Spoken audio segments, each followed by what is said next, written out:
what happened is that during the captivity, the mystery religions created a branch of themselves, the Pharisees. And in this next item, which comes from the Jewish Encyclopedia, it teaches us that the Pharisees, which was a branch of the mystery religions, then took over the life of the Jewish people, and it says Phariseeism shaped the character of Judaism and the life and thought of the Jew for all the future. They're known as rabbis. And this piece of documentation is just telling us that the Talmud ranks above the Torah. What's the Torah? First few books of the Bible, and this is very similar to what's happened in the Catholic system, where the Pope's traditions have become more important than the Bible itself. And this article was written to be sent out around the world. It was the Jewish Post International Edition.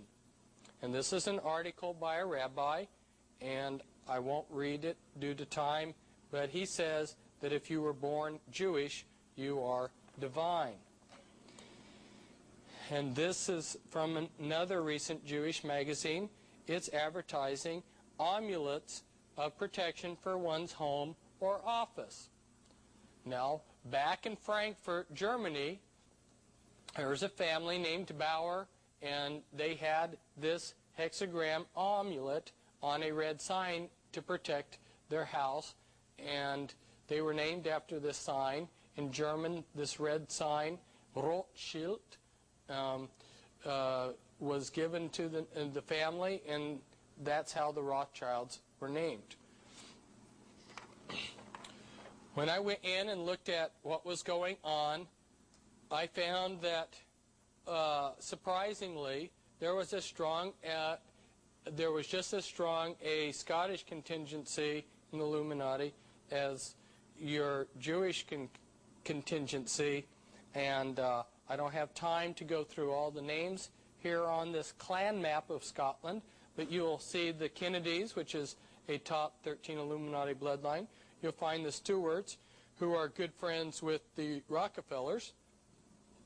You'll find the Morgans up here, for instance. Who hasn't heard of Morgan Guarantee? And here are the Sinclairs. They were given a hereditary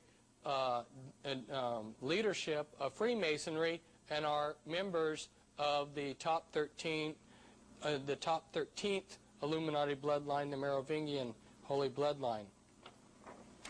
Throughout the world, Satan's empire is built on Gnostic knowledge. Okay? Gnostic knowledge, this hidden knowledge. There are three words: occult, arcane, and esoteric. All three mean hidden. That is the type of knowledge that these groups claim to have, because it gives them an instant power base. And this is the key to seeing Satan's worship around the world. These are 5 interlocked concepts. This is the key, and I won't go into it in detail, but now you know that there is a key to unlock, to see that hidden underneath all these different religious worships around the world is satanic worship. This is the caduceus. The Illuminati are Gnostics that have a dualistic belief of balancing their good deeds with their bad deeds. That's why some of the greatest philanthropists are also some of the biggest Illuminati Satanists. A lot of their good deeds, though, are self-serving. And the caduceus is found in China, India, and other places in the world.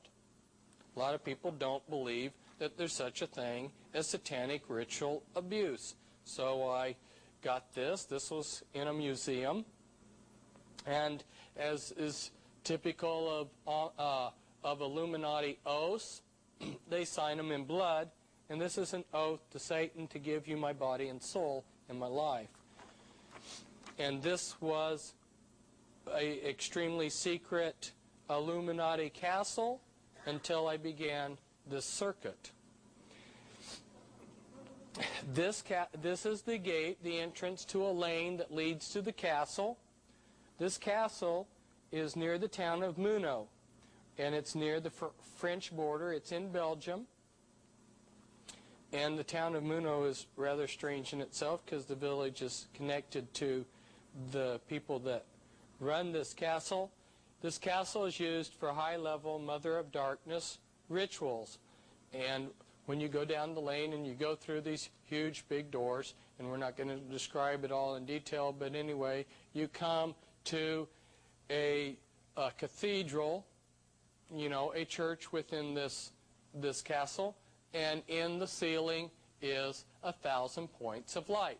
Now you know what George Bush and some of these others are referring to cryptically when they say 1,000 points of light. And down in the secret basement of this castle, hidden down there on a daily basis, they take a pregnant woman and they sacrifice her, and they take the baby and they sacrifice it and drain the innocent blood from the baby and use that as ink to write in this great white book the deeds that were accomplished that day and bringing in Satan's reign of the Antichrist.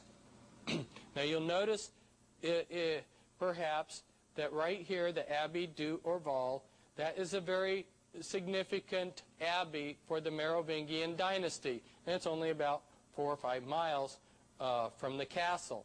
And it was in this area that King Dagobert of the Merovingians was assassinated. We'll see a skull later. The Illuminati adepts they do path working of the Kabbalah. They also go through different occult sciences. Last one being vampirism, which is called the Holy Grail, and this is why you will see these top Illuminati men addicted to blood. When someone is being sacrificed, ladies and gentlemen, which is a very horrible thing, the person is terrified and adrenaline is pumped into their body. When you drink that blood, you get the high, the adrenaline high that person was in. And you, after a while, become addicted to that adrenaline high. There's also a very top secret, this substance, it's called adrenochrome, and just the very existence of it's been kept very secret by these people. If you time things just perfectly right, as the person is being sacrificed, you can stick a needle here at the base of the skull, and if you know what you're doing and the timing is correct, you can extract adrenochrome, which is a very valuable drug, natural drug, on the Illuminati's black market.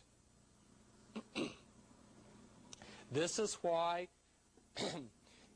you will see that, well, backtracking just a little bit, the establishment news media said that the reason why Al Gore carried blood in a suitcase was that he was a hemophiliac. But the truth of the matter is that he's become addicted to blood. And now we're going to discuss very briefly with you, I can get my pen to point. We're going to discuss very briefly with you the basic policy process within the United States. Of course, as you can see, it's not what the people think it is. We're going to go through this very quickly. This is worthy of maybe a few books. Here at the top, on the international level, on the top satanic levels, decisions are being made. Those decisions are being passed down to the national level. If you go back in the occult world, you'll read a man named